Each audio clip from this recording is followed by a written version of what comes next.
55 tops, 62 tops, 56, 51 Bowman, 48, 49 Leaf. What's your favorite? Hey everybody, I'm Tyler. Welcome back to 5CentWax. Hope you guys had a great Labor Day weekend. And as you can tell, I'm excited to talk vintage, and I hope you are too. Over the weekend, I had a chance to really think about all the great sets of the late 40s, the 50s, the 60s. And it's a little overwhelming because there's so many great cards to go after for your own collection, to dream and kind of drool over a little bit. Those cards that maybe, we'll never have, but we can kind of enjoy and look at from afar and kind of imagine them being a part of our collection one day. And it really got me thinking, where am I going with my own PC? I mentioned in previous episodes that I'm really stuck on the golden age right now, really into the cards of the 50s and 60s. Pick up what rookies I can along the way. I do enjoy rookies. I know some of you don't, and in some cases they are very cost prohibitive. Some of them I will never own as a part of my own collection, most likely, but doesn't stop me from lusting after them a little bit from time to time. But I decided that in a future episode, I want to gain your feedback as to what your favorite sets are and what your favorite cards are from those sets, so that I can compile all that data and come back to you and we can have a discussion about the cards that you enjoy the most. So my ask for you today is, in the comments below, please leave me, let's say from the 1950s, your favorite set and card from that set of the 1950s.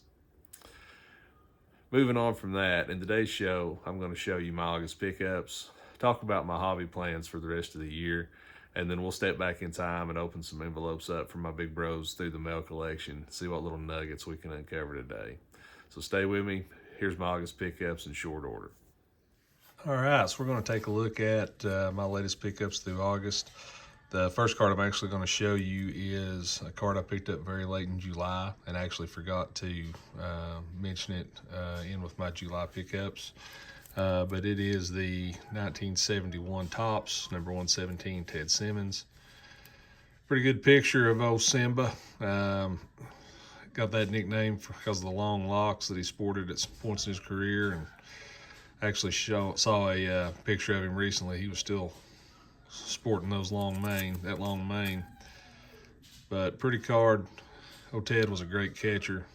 Hit for power. He's often overlooked, really, is just how good he was. Great two-sport athlete in high school, and then ended up making a life out of being a major league ball player. Love that card, like the 71 Topps set. Next, a little bit of an oddball card that I picked up. This is the 63 Jello Mickey Mantle. Really like this card.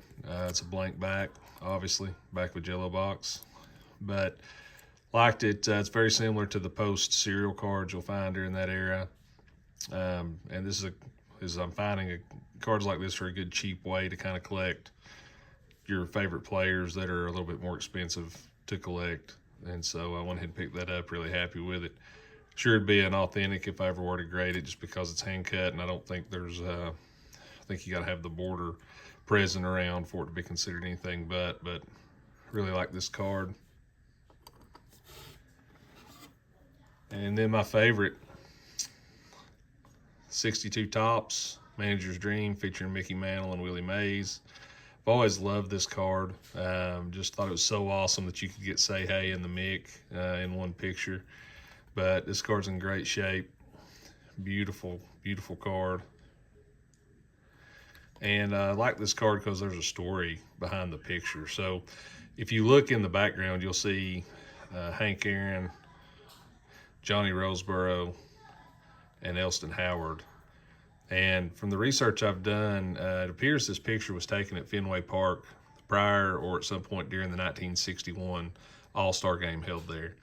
And that was actually the second All-Star game held that year. During that time frame, I think from 59 to 62-ish, there was actually two All-Star games that were held.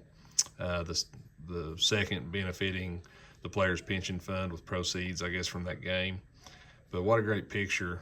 And I think it's interesting that if this was truly taken during the 61 All-Star game, then you have basically Mickey at a point in time where him and Roger Maris were trying to break the Babes single season home run record during that 61 season. Maris would ultimately go on to break the mark with an asterisk, depending on who you talk to.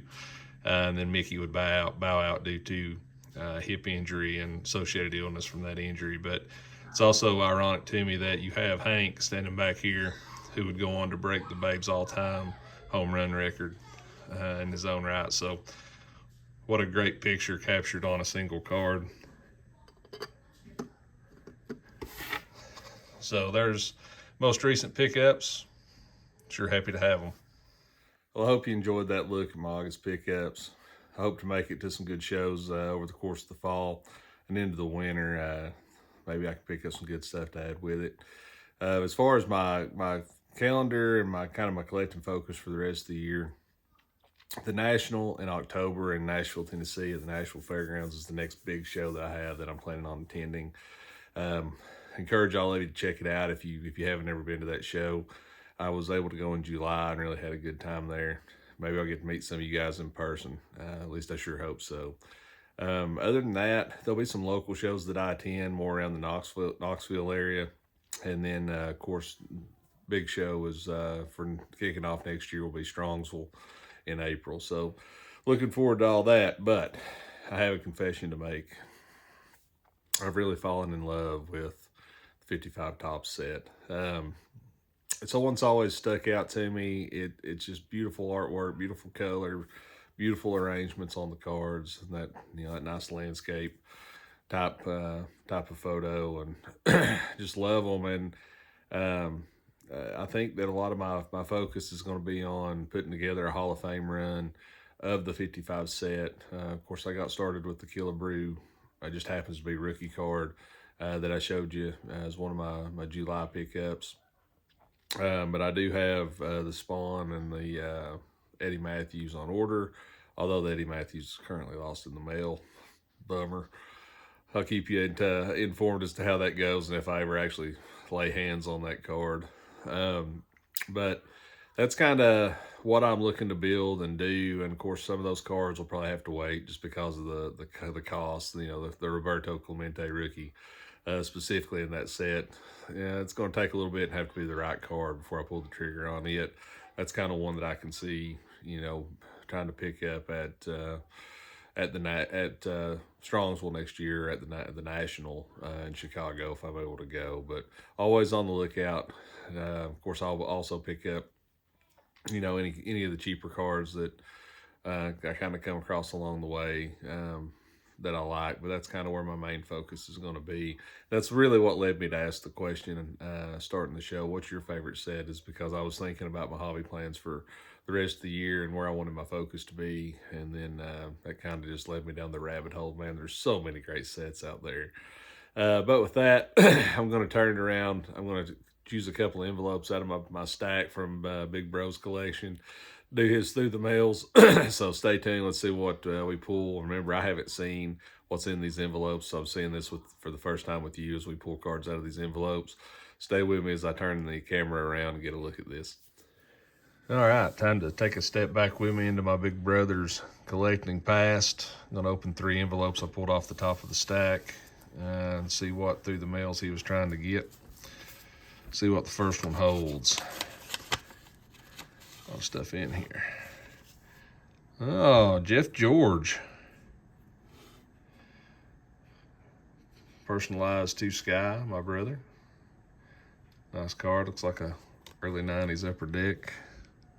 It's like a 91 to be exact.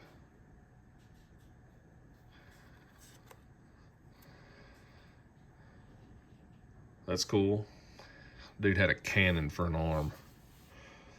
And then looks like he sent, I guess he sent a card of his own. Oh, it's signed on the back. It says, be confident, always give 110%. Best wishes, Jeff George, number 11. Well, that's cool. And then there's an index card my brother had sent. My brother says, thanks a lot. Is it okay to send you, or or send to Sports Illustrated for you to sign. He circled yes, and he says, God bless Mr. George, 1 John 5:4. That's really cool. So I've not mentioned it before, I don't think, but my brother, besides being a car collector, an auto collector, was a huge Sports Illustrated fan, and he had a really nice collection of signed Sports Illustrated covers.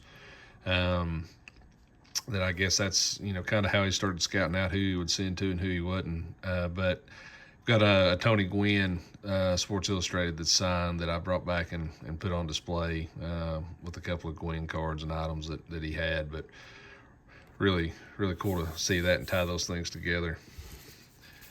Next, we have got a single in here. We have Rick Manning. Nice card. It's I think a 76 tops, I do believe.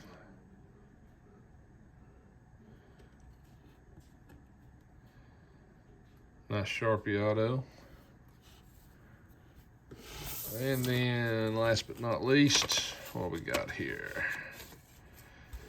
We have basketball, Charlie Ward. Wow, so Charlie was a Heisman Trophy winner for Florida State University, and then, of course, had a great career at the New York Knicks. Used to really like Charlie Ward. Remember watching him play for the Knowles back in the day. Talented guy. Nice Sharpie auto there. Nice card. So I told you it's a mixed bag when it comes to this part of my brother's collection. As you can see here with just these three, we've got football, basketball, and baseball all represented. So pretty cool. Well, I always love being able to honor my brother and his memory through showing you parts of his collection, and I really look forward to opening those through the mail envelopes up, seeing what's in there. It's just always such a surprise and so thrilling for me to lay hands on those cards and get a further look at where my brother's head was and what he was interested in and whose autograph he was going after. Just really a lot of fun. So with that, I think that's all I've got for you today. Look forward to being with you next time. Do look forward to your answers as to your favorite set, favorite card, and favorite set from the 50s. Leave me those comments below. As always, God bless. Let me know if I can do anything for you. Thanks.